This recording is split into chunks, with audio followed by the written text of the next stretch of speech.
eventualmente a dismetterla affinché potesse essere riconsegnata. Dopo circa 6 anni, diciamo, da questo protocollo e quindi dal lavoro del gruppo di lavoro, vediamo che cosa è successo, cioè che effetto ha avuto questo protocollo d'intesa.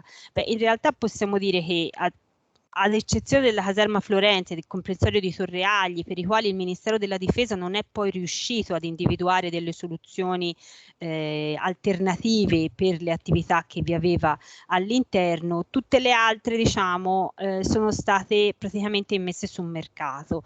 Allora, o sono in fase di essere immesse sul mercato. Ad esempio la caserma Ferrucci, che poi è risultata avere addirittura un vincolo di inalienabilità, viene messa, è in corso ora, cioè è proposta ora per una concessione di valorizzazione direttamente dalla difesa. Per la caserma Redi stanno procedendo con le attività di trasloco, ma poi sarà sicuramente oggetto di un piano di alienazione e ci abbiamo già molto interesse in città per l'acquisto. San Gallo invece appunto ha avuto la sua procedura e quindi è stato oggetto di un concorso, ne è stato definito il mix funzionale delle destinazioni che dovrà andare ad ospitare e si prevede qui, come ho già sentito in molti degli interventi precedenti, proprio questa apertura di parte del complesso, il quale sarà attraversato da delle vere e proprie vie pedonali di collegamento proprio per ricollegarlo al contesto cittadino, avrà addirittura delle piazze proprio per restituirlo alla città. La caserma Perotti invece è una nostra caserma sul quale stiamo realizzando su porzione, su un terzo che la difesa ha dismesso, un importante piano di razionalizzazione, ci consentirà un risparmio di circa 3 milioni di euro. La caserma Cavalli invece in realtà è l'unica che addirittura è già stata anche inaugurata, è stata comprata da Cassa Depositi e Prestiti nel 2014, successivamente ricomprata dalla Fondazione Cassa di Risparmio nel 2016 ed è stata inaugurata lo scorso anno. È diventata un hub digitale dove, diciamo così, trova sede tutte queste attività nuove che stanno nascendo in città, come il coworking, come una scuola che insegna mestieri digitali, eccetera, ed è stato veramente una bellissima ristrutturazione. La caserma Gonzaga invece è stata consegnata al Comune di Firenze, appunto, che l'ha ottenuta in proprietà. È stata oggetto di un concorso che è stato curato dal Comune di Firenze in qualità di proprietario, ma anche ma finanziato in parte anche dall'Agenzia del Demanio, proprio per aiutare la riqualificazione di questo ampio quartiere cittadino che è al confine tra Firenze e il Comune di Firenze e il Comune di Scandicci, e addirittura prima di partire con il concorso di idee c'è stato addirittura un percorso partecipativo che ha visto il coinvolgimento dei cittadini nella definizione proprio di quelli che potevano essere i desiderata che i cittadini avevano, che dovevano poi atterrare su quest'area. È stato oggetto del concorso e circa il 70% sarà poi destinato ad un housing sociale. Cioè, tutto questo per dimostrare che in realtà, ecco, quando si va ad individuare, diciamo, a concertare, ad individuare la corretta destinazione urbanistica di questi beni, sicuramente possono essere riqualificati anche da soggetti privati con buoni profitti. Io ho terminato. Grazie. Allora, grazie. Grazie. Allora, finiamo. C'è ancora qualcuno o questa sessione è conclusa? Sì, c'è Salvatore Virgillo, però dovrebbe finire entro le 12:45 perché poi dovremmo lasciare la parola a Michael Stagel. Va bene, perché c'è un ospite straniero. Grazie, bene, vado mi molto sembra veloce. che questo quadro dell'Agenzia del Demanio ricostruisca un quadro forse più positivo di quello che credevamo, ecco, diciamo così, o comunque di buon auspicio per il futuro. Speriamo. E Salvatore? Sì, buongiorno, vedete il mio monitor per caso? Vediamo lei, sì, però il suo monitor ancora no.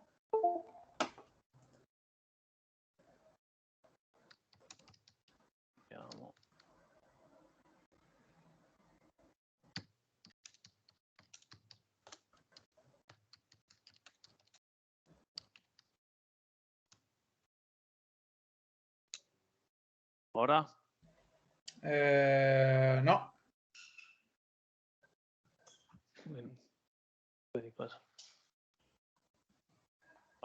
Se in caso dei problemi passo anche la parola direttamente a Michael per fare in modo che poi possa stare tranquillo che ha avuto un imprevisto di un viaggio. Sì.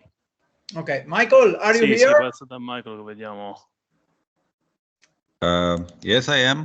Yes, so please, you can just start your presentation and excuse us for the delay, but you know, these digital events are so tricky. Of course, I'm very happy to be with you, and of course it would be much better to be in Venice personally, probably. Yeah. Let me just check if my sharing of the screen works. It is. Can you see my? Can you see my presentation? Yeah. Sì. Yeah, you can go ahead. Okay. Okay. So I would like to share an example of a city-making process which I have been involved in from the beginning through different phases of urban design. I'm an urban designer. I work at a university. I also have my little firm, and I deal with the redevelopment of derelict sites, mostly industrial sites, because in my region, Silesia, there is very many post-mining, post-industrial sites which need redevelopment. But this case was a military site. It's located in Tczew, a small town in the north of Poland, which is close to Gdańsk and has a big potential of development. It has a economic zone, it has a growth of inhabitants, and actually it needs a new center. So here we see the location. The military site is very favorably located close to the city center and close to a new intermodal communication hub. Here we see the aerial image. As you see, right next to the military site, there is a housing estate, there is a small housing estate, there is excellent road connectivity. So at the moment where the military have moved away in 2011, since that moment the city planned to create a new urban district in this space. When I approached the urban design competition, of course, we wanted to apply the current urban design knowledge, so establishing a compact city, establishing a sustainable urban grid on this site to create a fully valuable and well-prospering urban neighborhood.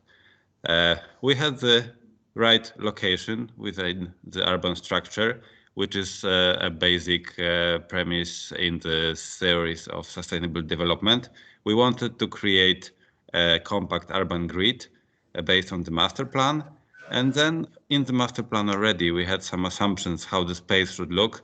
But of course, this would be dependent in the future on the architects of particular buildings and on the developers of the urban spaces. So here we have the transition from a closed military area in the planning documents to a potential new multifunctional center. That's how the area looked when I approached this site in 2014 at the competition.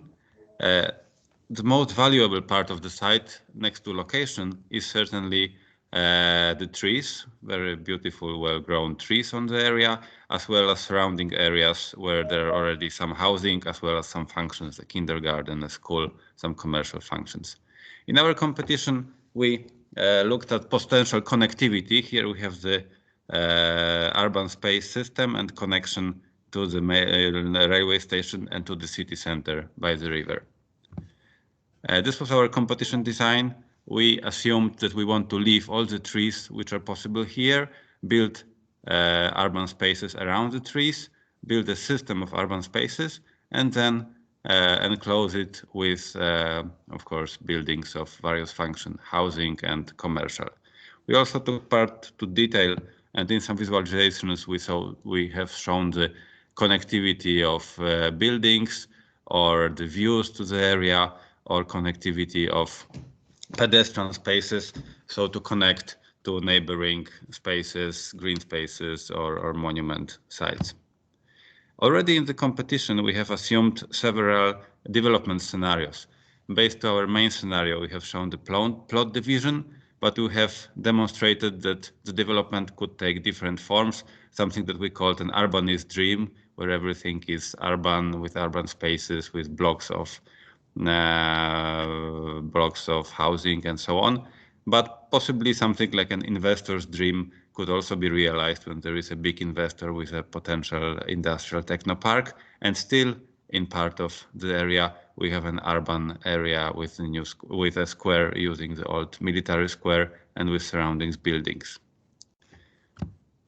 Let's have a quick look at other competitors. So the second prize was a similar attitude with little details, but at that time all the other works proposed something completely different. What I am speaking, the approach might be quite natural now, but for instance the third prize by a major architectural company in Poland included this huge building, or other competitors also looked at the site just from the architectural perspective, showing an array of buildings and not urban spaces.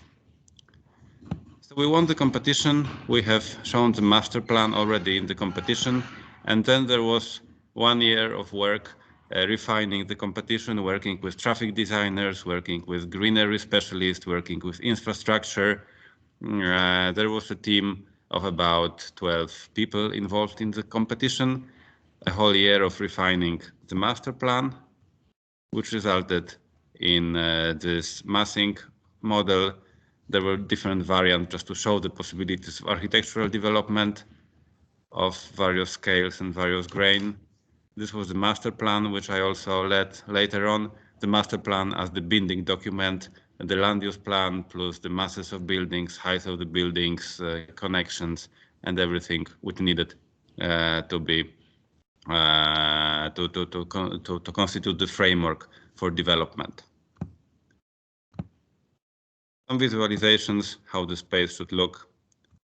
But the whole idea, which we had already in the competition and through the master plan, and which was also assumed by the municipality, was that although most of this development should be done by private developers, some key elements like infrastructure, public spaces, or some public functions should be done by the municipality. By the way, the whole process from the competition through the master plan to the development plan to the further phases was awarded as a model master planning phase for derelict areas by the Polish Minister of Infrastructure a few years ago. So the city had created a website, the city had created the plot division, the city had done the infrastructure, roads, media, electricity, pipes, and so on. But unfortunately, the city has not decided yet to finance any solid investments, like a public building of a social incubator, which we envisioned, or public spaces. So far, what has been realized, I have visited the site last time about 3 weeks ago. 5 housing buildings are already realized, some other are under construction.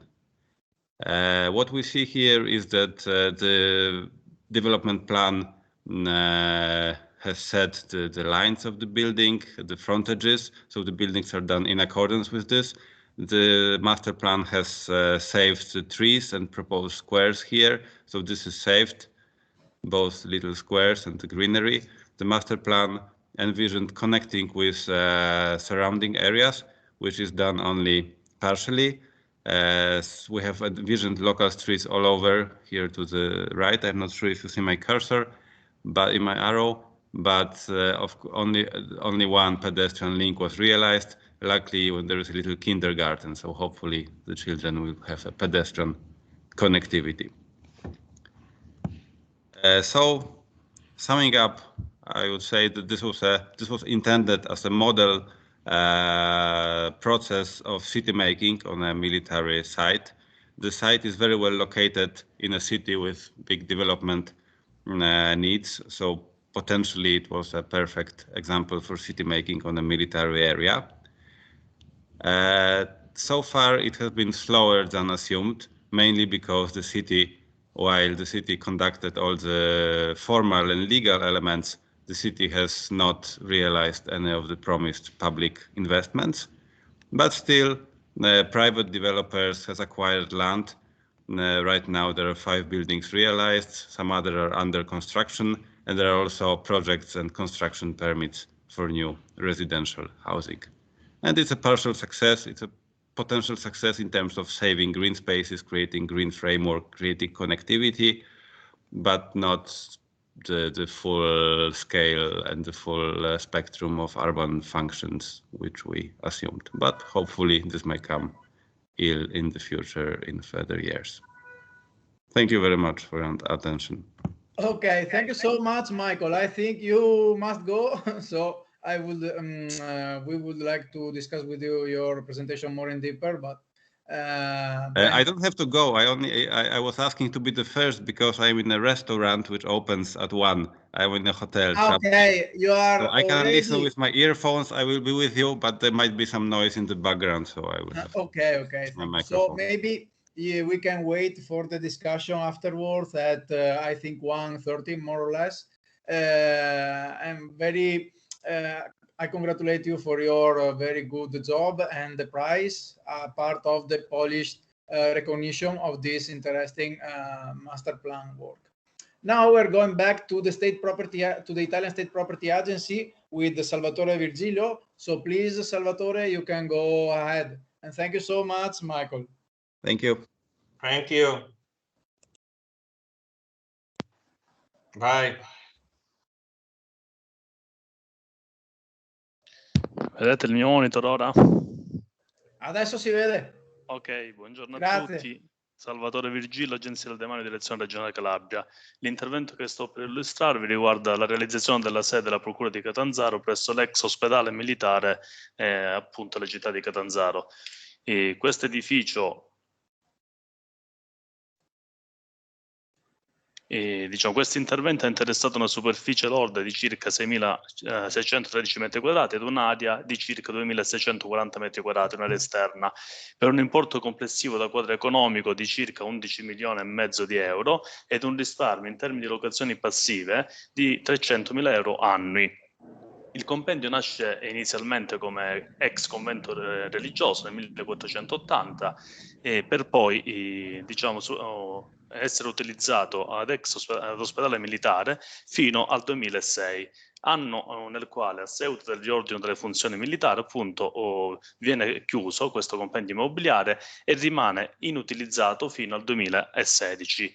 In tale anno, l'Agenzia del Demanio si fa promotore di un accordo tra diverse amministrazioni, tra cui il Comune di Catanzaro, il Ministero della Giustizia, per redigere e stipulare un accordo ai sensi dell'articolo 15 della legge 241 del 90, un accordo grazie al quale l'Agenzia del Demanio diventa l'ente propulsore per la realizzazione della rifunzionalizzazione e restauro di questo compendio per farlo diventare sede della Procura di Catanzaro. Tutto questo accordo si concretizza già a far data al 2017, anno in cui l'Agenzia del Demanio avvia i servizi di ingegneria e architettura per la progettazione di questo intervento, fino ad arrivare all'affidamento dei lavori avvenuto nel 2019, con un inizio degli stessi a far data del mese di settembre del 2019. I lavori all'attualità sono in corso e si prevede di ultimarli per il 31 ottobre 2021. Diciamo che in questo intervento non abbiamo subito alcun ritardo rispetto alla tempistica prevista sia nel cronoprogramma della fase di progettazione e sia poi in fase appunto di esecuzione. Nonostante abbiamo avuto il Covid, il cantiere è andato avanti in modo nel rispetto ai tempi e dei termini contrattuali. L'immobile, devo dire, è un immobile tutelato. Infatti, dalla ricerca storica si vede come questo immobile inizialmente era annesso all'ex chiesa. I progettisti hanno fatto, sia noi in fase di PFT che i progettisti hanno ricostruito tutta la storia di questo immobile, in modo che nella fase successiva di progettazione si è andato a rispettare appunto tutte le caratteristiche tipologiche del bene. L'intervento è stato realizzato in modalità BIM nel rispetto dei CAM. Si è tenuto conto di tutto il background che l'Agenzia del Demanio, Direzione Regionale Calabria, ha acquisito nel corso degli ultimi 10 anni, nel tema di ristrutturazione e rifunzionalizzazione degli immobili. E l'intervento, diciamo, appunto, si configura come appunto un intervento di riqualificazione delle aree esterne, il restauro di disegno funzionale dell'edificio storico, perché diciamo sono state eliminate le superfetazioni che erano presenti nell'area per realizzare anche un nuovo volume, il cosiddetto corpo B di questo intervento, il riordino dell'intera area con l'eliminazione delle volontà appunto incongrue di decentralizzazione, la realizzazione del nuovo edificio, caratterizzato da caratteri tipologici, architettonici e metallici coerenti con il contesto e con l'edificio storico vincolato. Queste peculiarità si possono vedere in queste due immagini del progetto, ma che per quanto riguarda il corpo A, che è questo corpo diciamo più grande, l'esistente, appunto l'edificio monumentale tutelato, i lavori sono già a questo punto per come sono riportati in questo rendering, e nel corpo B per il quale sono state ultimati ad oggi tutta la parte strutturale e dovrà essere poi ultimato a livello architettonico con questo tetto verde, per come vediamo nella figura 3.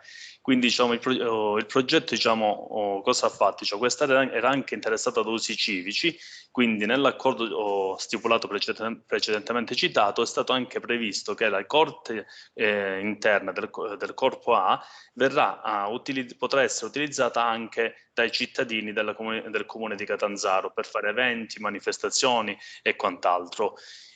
Come si può notare c'è una contrapposizione, ma un richiamo tra l'edificio di nuova realizzazione e quello preesistente. Il tema della corte viene riproposto nel nuovo edificio corpo B, per comunque contrapporre ma allo stesso tempo richiamare lo storico con il contemporaneo.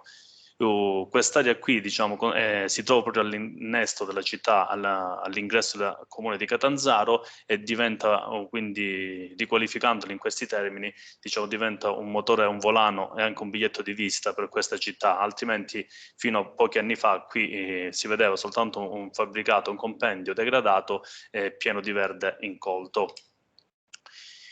Diciamo, l'intervento quindi, al di là di consentire diciamo, un riequilibrio urbano e una riqualificazione urbana, quindi soddisferà anche le esigenze del Ministero della Giustizia, il quale andrà ad occupare questi immobili come centro della Procura di Catanzaro, sempre quindi nel rispetto di tutte le normative vigenti in termini strutturali, energetiche e quant'altro.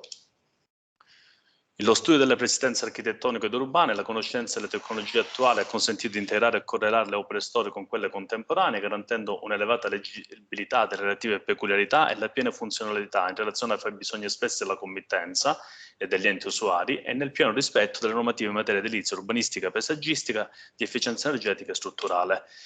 La progettazione diciamo, è stata una progettazione con un approccio integrato, ma anche l'esecuzione dei lavori, in quanto tra i vari attori che sono stati coinvolti in questo intervento, quindi la committenza, Agenzia del Demanio, l'ente utilizzatore, Ministero della Giustizia, gli enti competenti al rilascio delle autorizzazioni e pareri, la città di Catanzaro, il MIBAC in particolare, i progettisti architetturali, ossia lo studio Corvino Multre DFP Engineering, l'architetto Giovanni Malara AS SRL, lo studio di ingegneria Dina Consulting DFP Engineering, Giorgi Lorenzo geologo, nonché l'esecutore dell'appaltatore Atenor Consorzio Stabile Giovanna Izzo Restauro SAS, hanno sempre mantenuto un'integrazione costante anche nella fase realizzativa, che appunto hanno consentito e stanno consentendo l'ultimazione di un intervento complesso veramente interessante, senza nessun fermo e ritardo rispetto ai termini contrattuali.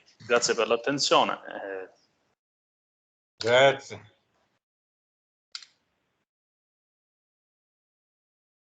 Grazie. Adesso 12:20. 12:20. Adesso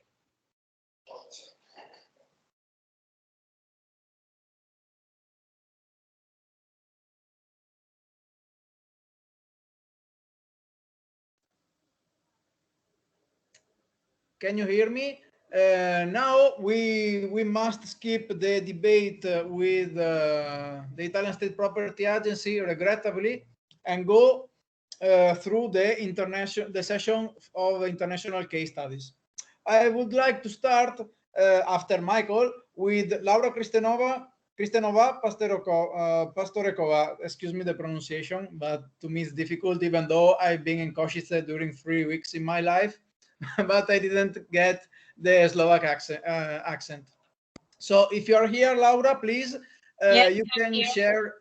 Okay, you can share your screen and go ahead with the presentation. Thank you so much.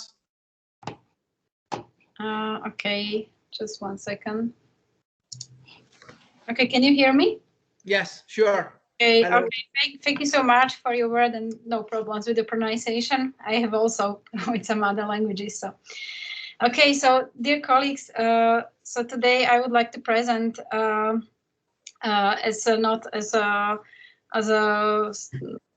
like was said before, but as an architectural historian, a story of city making process on the example of our capital of Slovakia, Bratislava, and to point or emphasize the great influence of military interventions and historical military building activity on the physical form of our contemporary cities. In our Department of Architecture at the Institute of History, Slovak Academy of Sciences, we are following several years the international trend of architects, planners, or historians to understand these processes of urban history and the key elements that shape our cities from past centuries to nowadays. So therefore, our research is focused not just on the morphology, physical structure of the city, but also on their interaction with the historical social development and the key historical shifts. And for this purpose, we are using a hybrid method of architectural historical, urban qualitative research and visualization technologies. So the earliest interventions in the urban form. Are you showing some slides, because we are not anything? Presentazione. The presentation. Did you launch? No. Okay. Maybe it's not working. I will try it again. Yeah. Because sometimes in my computer is.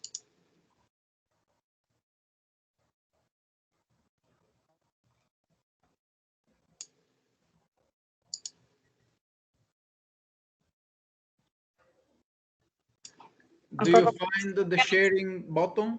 Yeah, yes, because it's looking like frozen and it's still.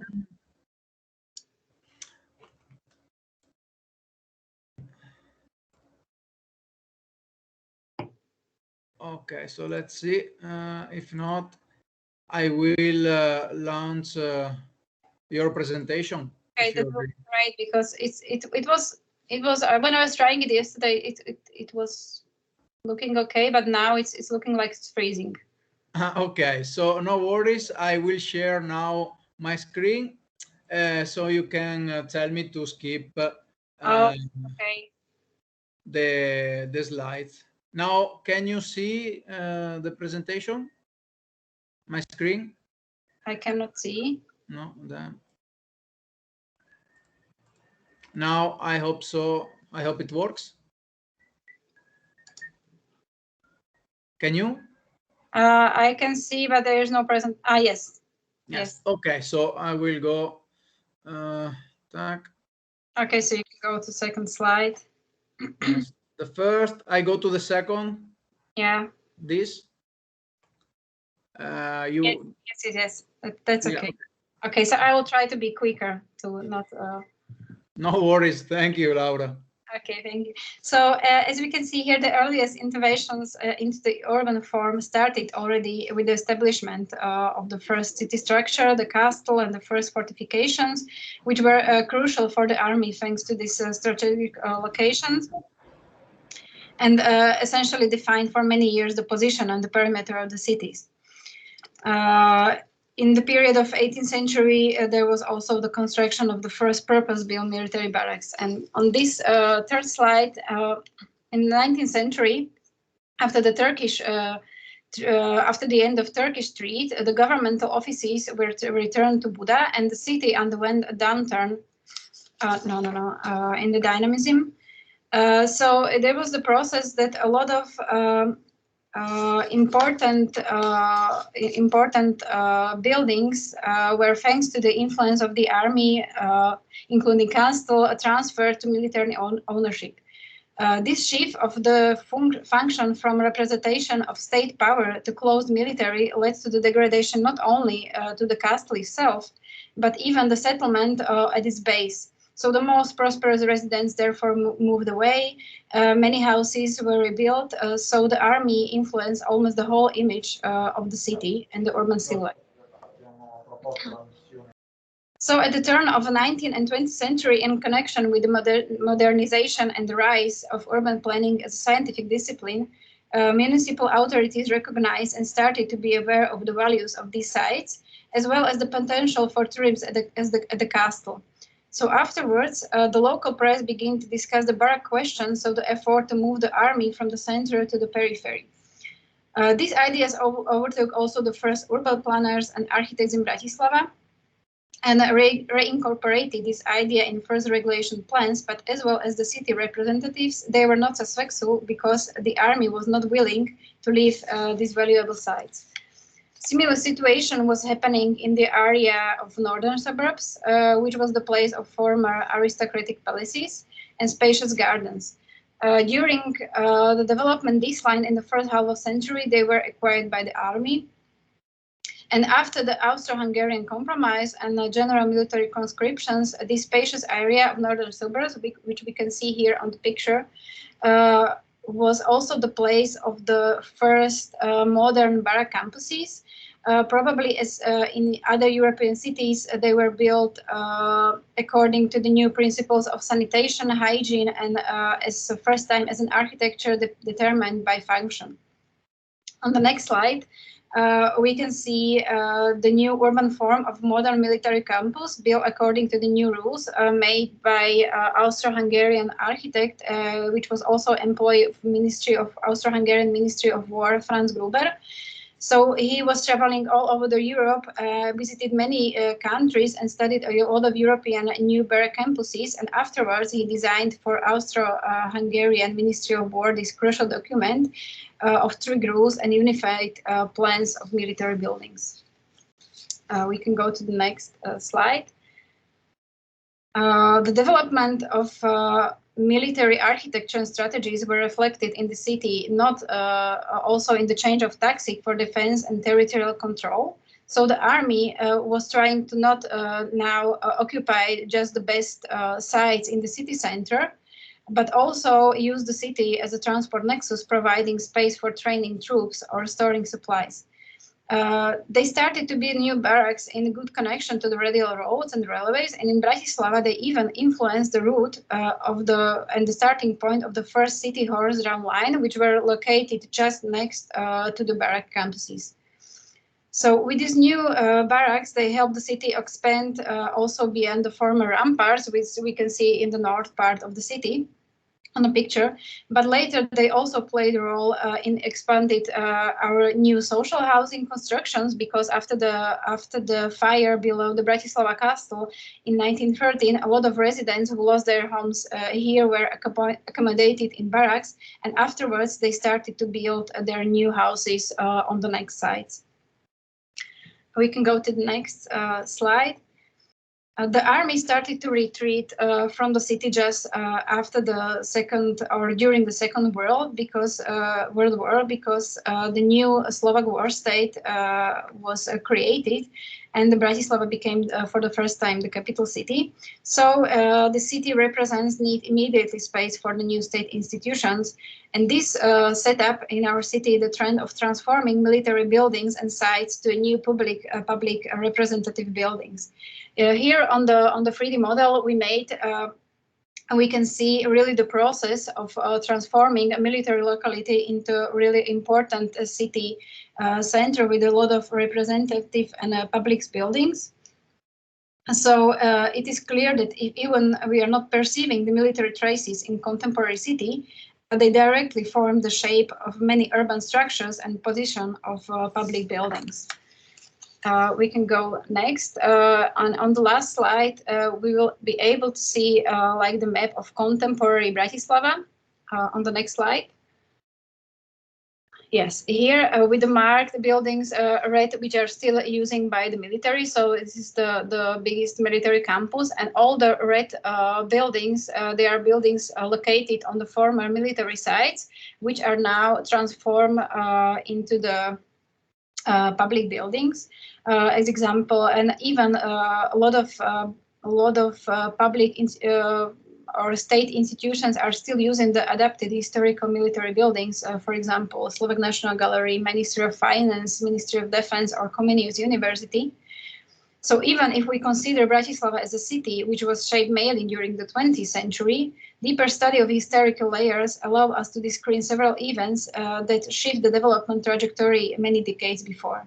So we can assume that a similar narrative of urban structure developing under military influence can be found in other European cities, and that we can share this knowledge to better understand city-making processes and the importance of protection of our common heritage.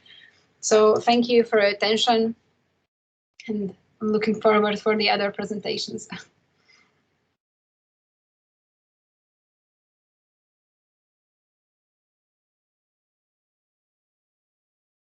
No, excuse me. I was speaking while without anything. Thank you so much, Laura. And Luke, are you here? Yes, I'm here. Yep, I'll yeah. share my So screen. please, you can start with your presentation. Hello. Okay. Can you see my screen? Yeah. Yeah, lovely. Okay, thank you very much, and thank you very much for the invitation. I'm going to give you perhaps a more pessimistic perspective than I think many of the presentations have been. I'm going to tell you about some stories of failure rather than stories of success of turning military into post-military development. In order to do that, I'm going to be looking at perhaps the most extreme form of military architectural remnant, the bunker. And in particular, I'm going to be looking at the fate of 5 nuclear bunkers here in the UK.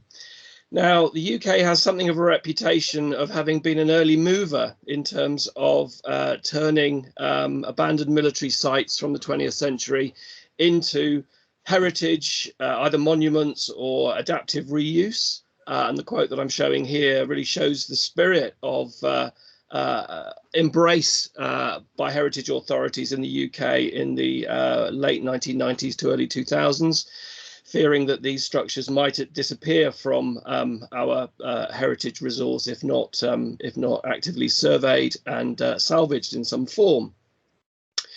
Now, what I'm going to tell you is 5 stories of sites that you might have thought would become heritageized, turned into monuments of some sort. And I'm going to start with the UK's main nuclear cruise missile base, constructed in the early 1980s at an RAF, an Air Force site at a place called Greenham Common in southern England. 6 earth-covered concrete bunkers, which were basically garages for mobile rocket launchers. Now, you would have thought that this site, which was the site of a lot of political protest attention in the early 1980s, if you like, the fulcrum of the Euro missiles crisis, would have been an obvious candidate for some sort of heritage-focused reuse or monumentalization. However, when I visited the site in 2018, the bunkers themselves were completely unused. The concrete hard standing surrounding this compound was covered in thousands of cars parked there as storage. So something hadn't quite happened there. That led me to investigate. The site of this missile compound was privatized, sold off to a private purchaser in 2003. And simultaneous with that sale by the UK's Ministry of Defence to that private purchaser, the site was designated by the UK Heritage Regulator as a protected monument, restricting future uses and controlling future use consenting processes and conditionality.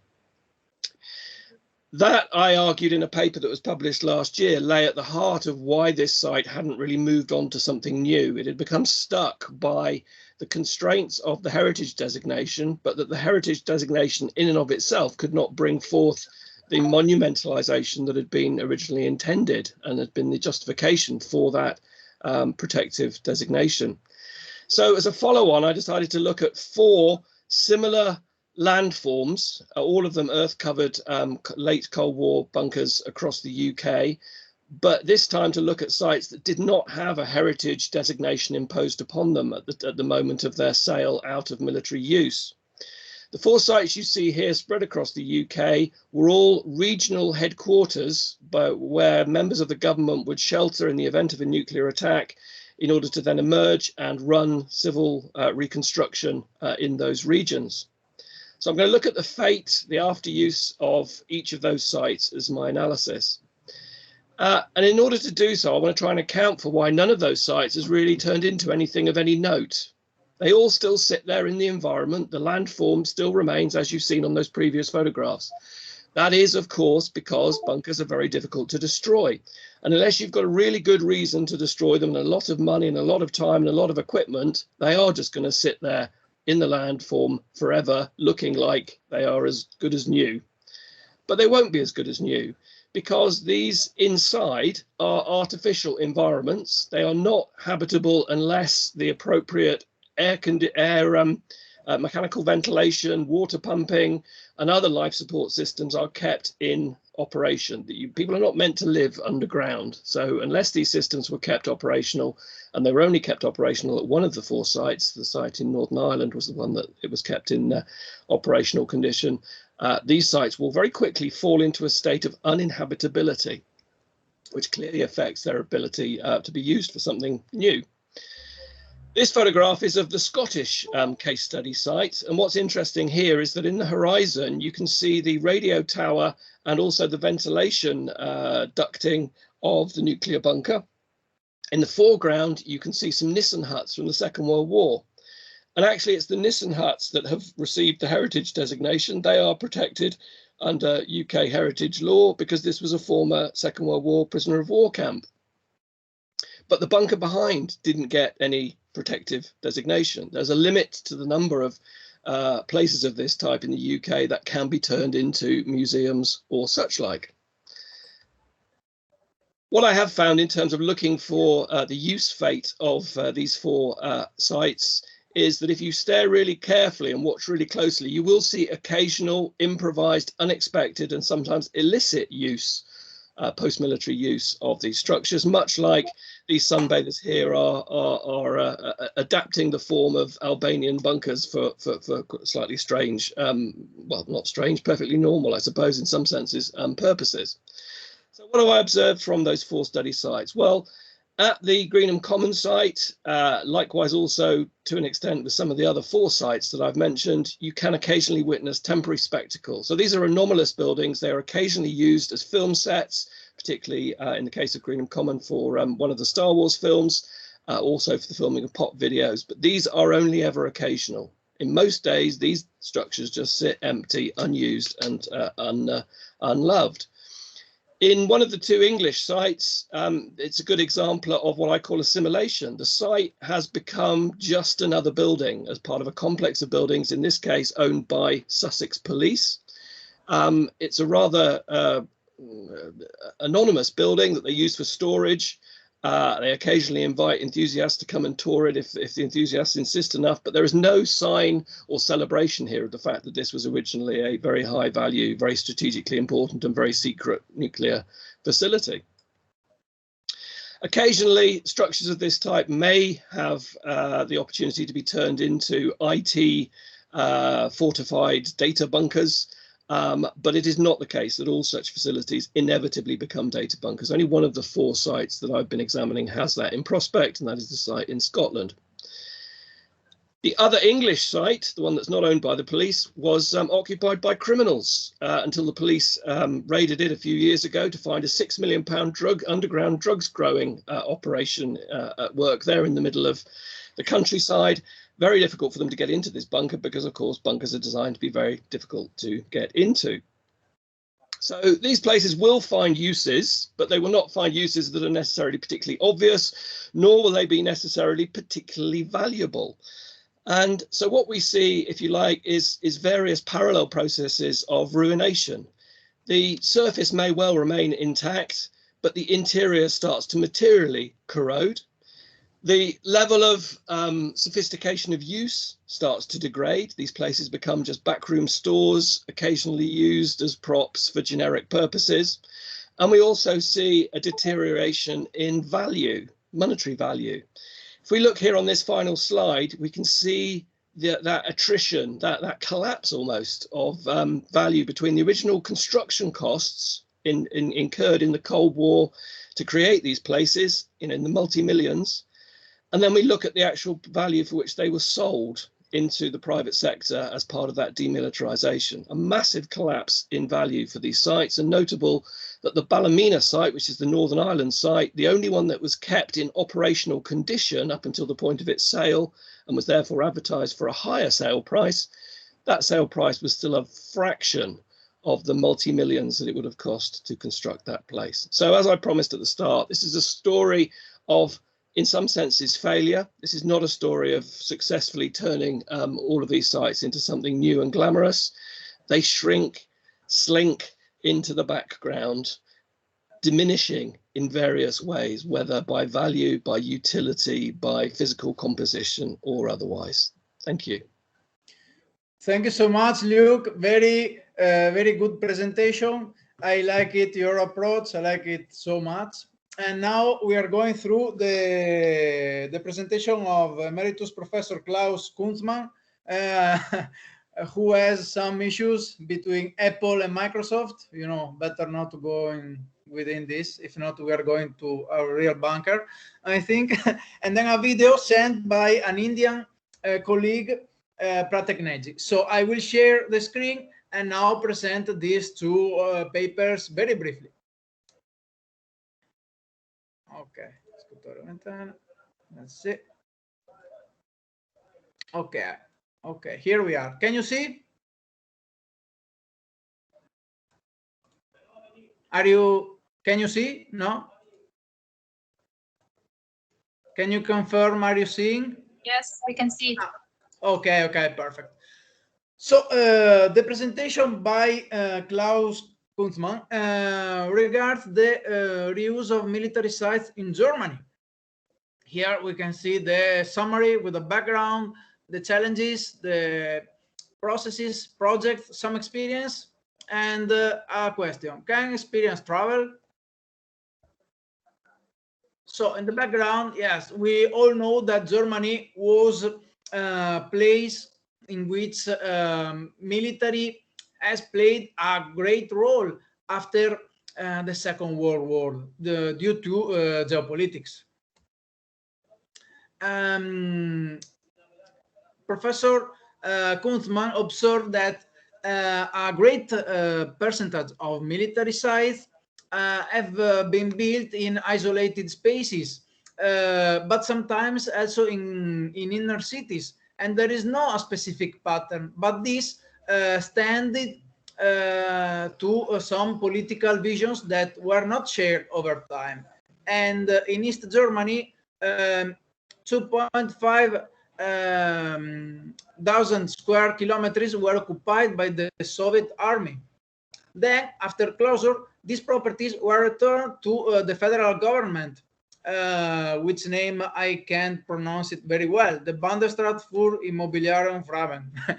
So this federal agency has played the role to manage this the selling to local governments, which in turn had to manage the local conversion process in a close cooperation with the stakeholders at state and local level.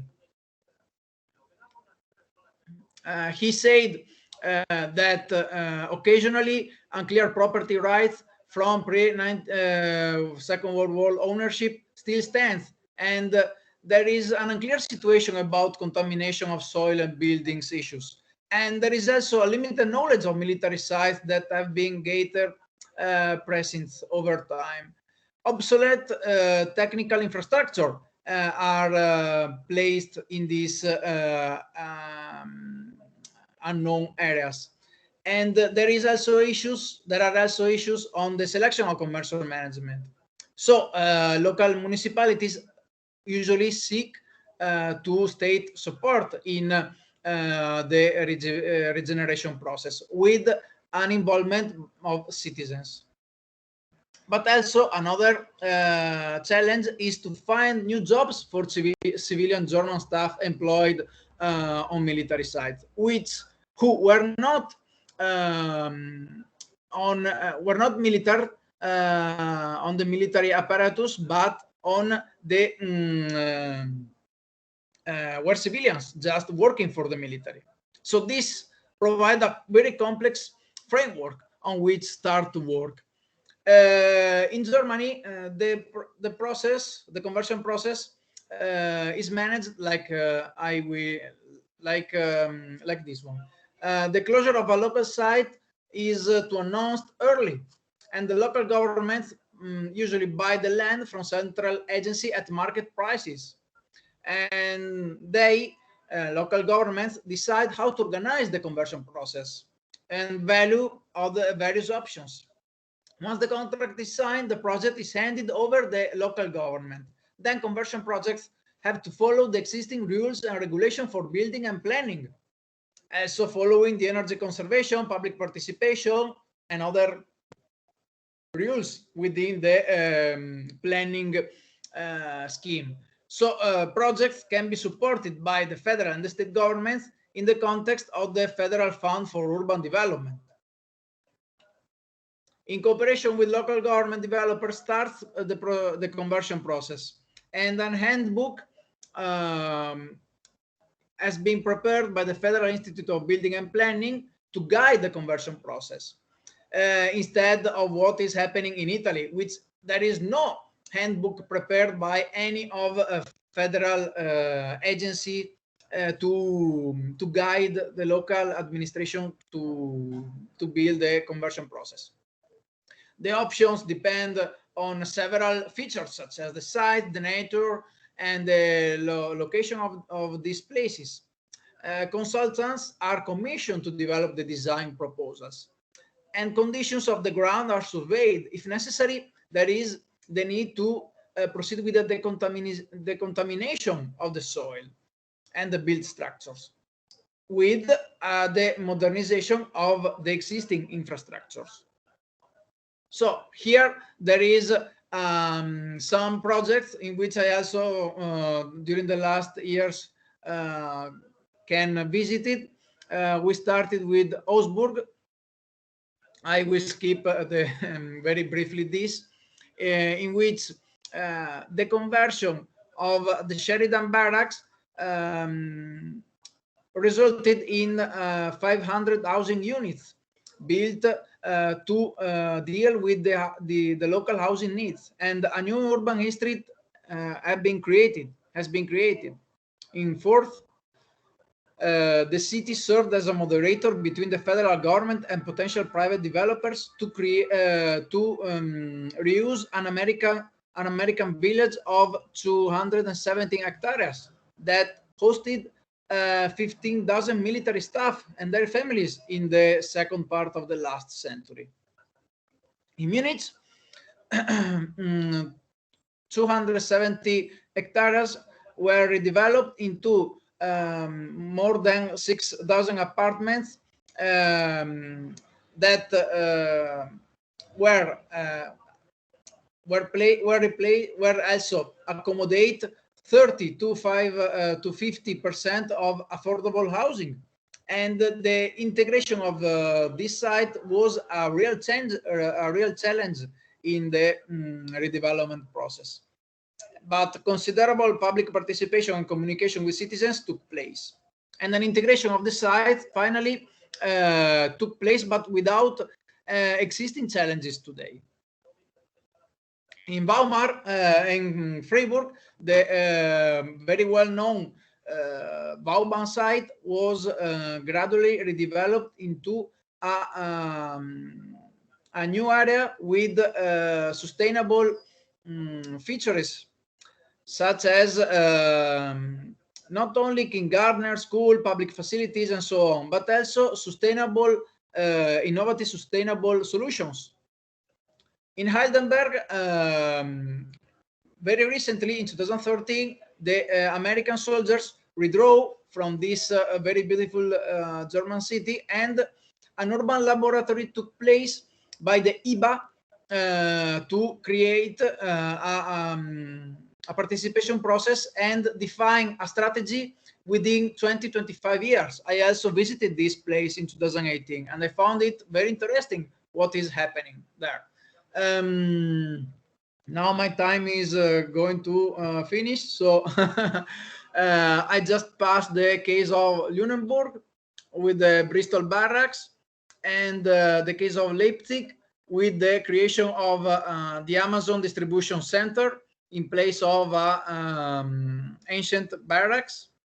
In Hammer, the Blanche barracks was redeveloped in a new green site, while Brandenburg, this place now has been redeveloped for the wildlife sanctuary with Wiesent and horses. Others are in Reno, the Palatine, Westphalia, and this experience shows us that military site reconversion requires local solutions, and macro and micro conditions very matters. The development agencies work, but for a limited time period, and this is a challenge for the local governments.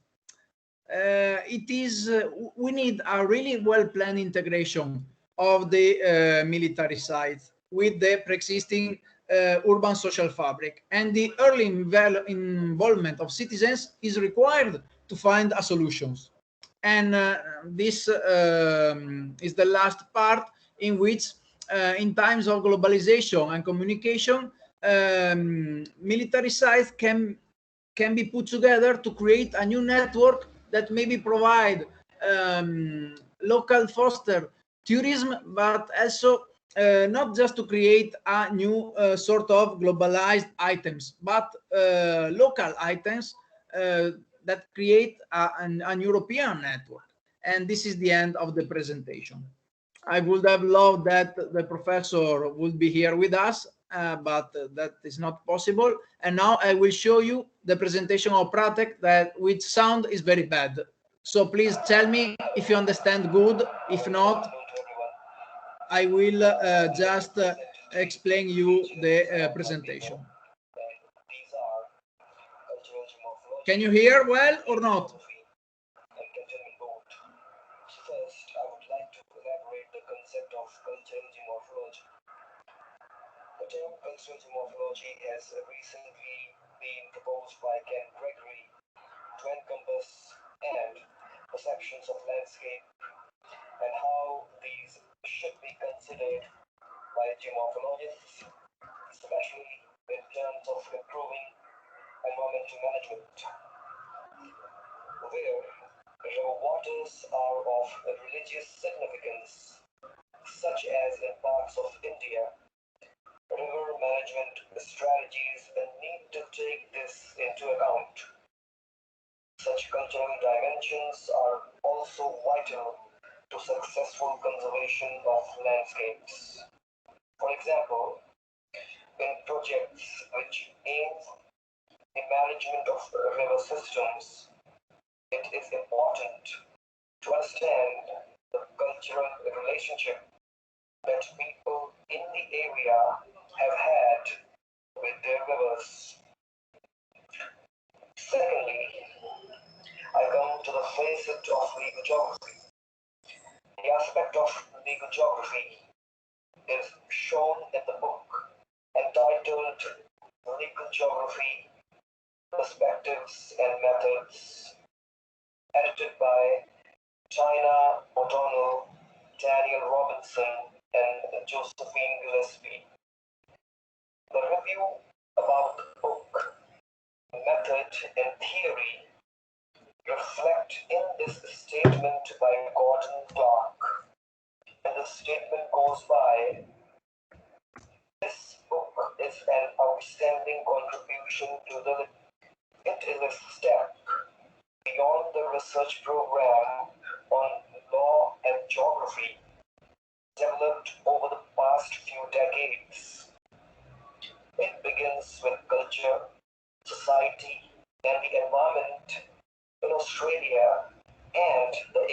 Asia-Pacific and extends to the fundamental question of the constitution of time and space by law and the constitution of law by geography, utilizing the skills and expertise of human geographers.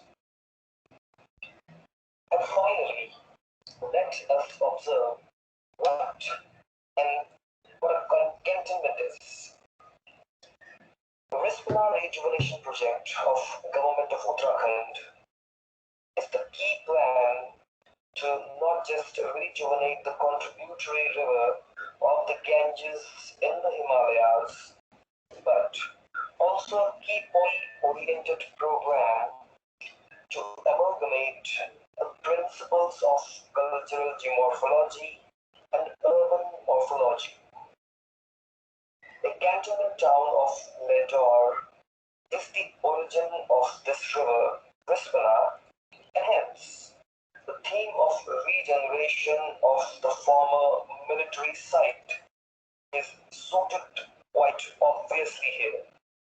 A cantonment is basically a town.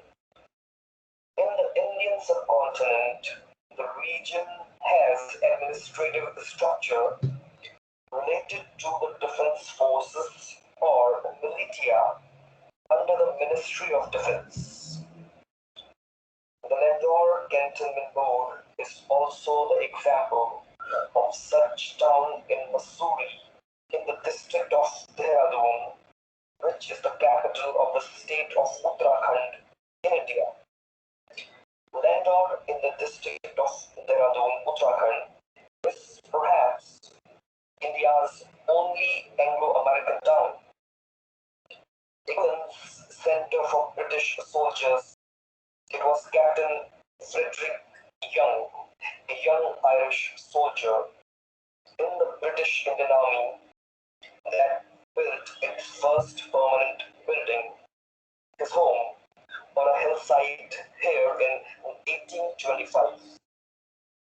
American missionaries led into India by Lord Macaulay at around the same time also left a mark on Ledor's culture. What remains of this mix are old laws that permit no construction in the camp except for government buildings, the architecture of a Raj-era town, pitched roofs in private homes fronted by huge verandas, 5 churches, and the skill of turning local fruit into preserves and jams, and gallons of milk into breakfast cheese, evident in the produce of a shop on a Ledor hilltop. So, all the 3 concepts giving birth to a special structural landscape feature, which is quite suited to the aspect of cultural dimension, which consequently make the place a potential heritage site for ethical conservation and protection.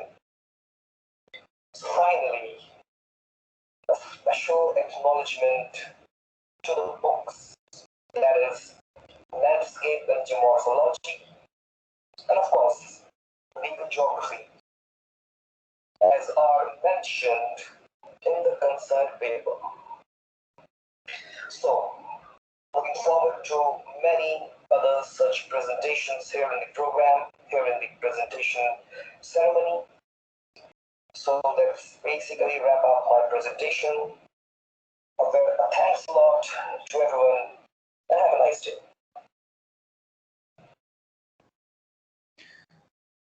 So the video is finished. If you have some questions, we can start a discussion, and then the next session will start at 2:30. So please feel free to ask anything you want. to anyone who presented their work. Please go ahead. Also in Italian if you want.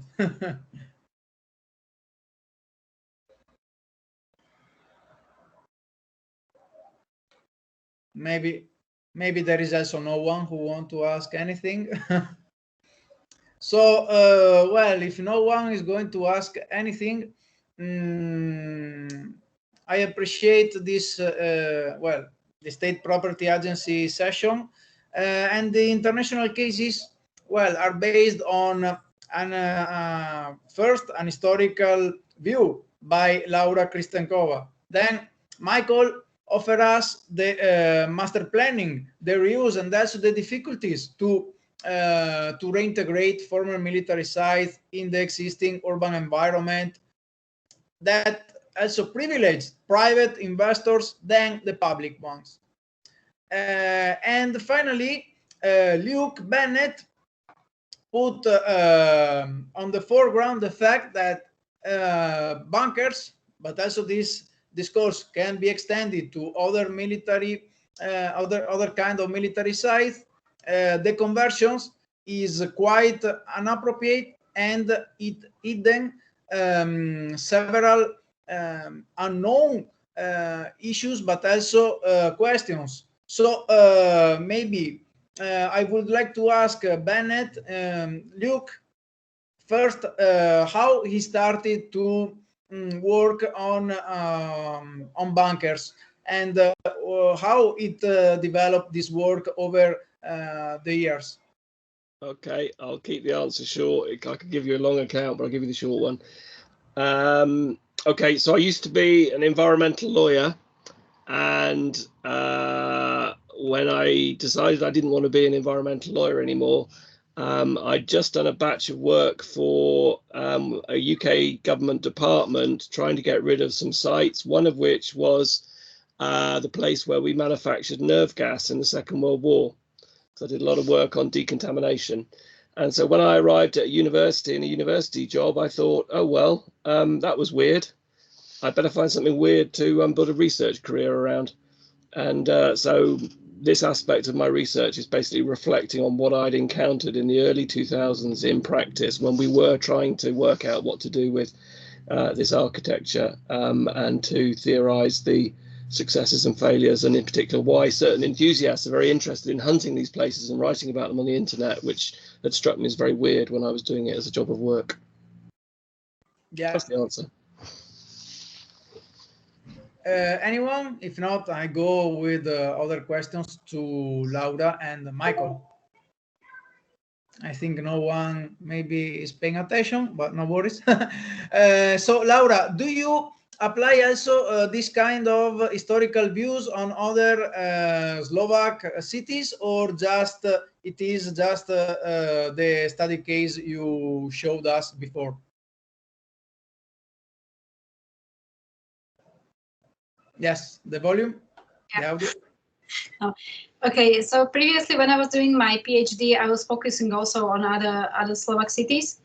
But recently we started in our department, in our team, focus just on Bratislava, and it's the point that we are planning to focus and apply maybe this hybrid model on other Slovak, or maybe also other European cities. But first we started with Bratislava because we found out that this topic is really not well known. We don't know a lot of things about the urban planning, and we don't understand really the processes. So the Bratislava was for us like a model city, and we also have published articles when we are comparing Bratislava, for example, with Novi Sad in Serbia, or Linz in Germany. So we are trying to be concentrated in this kind of middle European context, but we want to broaden our focus also later on other cities, because we can really see a lot of similarities in the urban process, and also in the, not just from the point of military buildings, but also from the point of a modern urban planning, or shaping the city, or how we are dealing with the city nowadays. Okay, thank you so much. And then Celia, I would like to ask Michael Stagel why the municipality has not so far invested in transformation of its site. Is it a lack of finance, cut in local government funding? I think it's a complex question. The city has invested in all the formalities. It has invested in infrastructure, in the road, and in organizing the tenders for the plots. But probably to some budgetary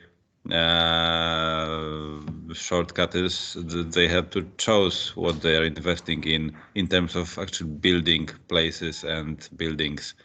So at the time of the competition, they were declaring that they would actively build some public functions, like we mainly proposed a public multidisciplinary center with some library, multimedia, education for children and so on, something that would attract people, and this should be close to the urban space. I suppose there must have been changes in the priorities, so they invest in other things, and here they see mainly an opportunity for selling the land and getting money. Of course, some of the money acquired from selling the land to private developers should hopefully be invested on site, which hopefully might happen in the future, but has been largely postponed. Okay, thank you. And I would like also to ask you, Michael, about the military memory within this former defense area.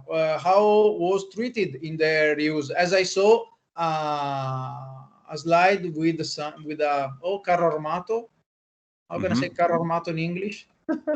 Military transporter, I suppose. Yes, the military transport, the town truck. Yes. So right next to the site, this military transporter is put as a monument on a green space, and we have deliberately shaped our master plan so that there is a visual axis, so that entering the site you see the military transporter, and from inside the site you see the military transporter. There is also a small monument commemorating the fallen soldiers who were dead in several battles. But frankly, in terms of buildings, the building which was there, the military building, was not very valuable, was very destroyed and not a monument. So after some deliberations, the city decided to put it down.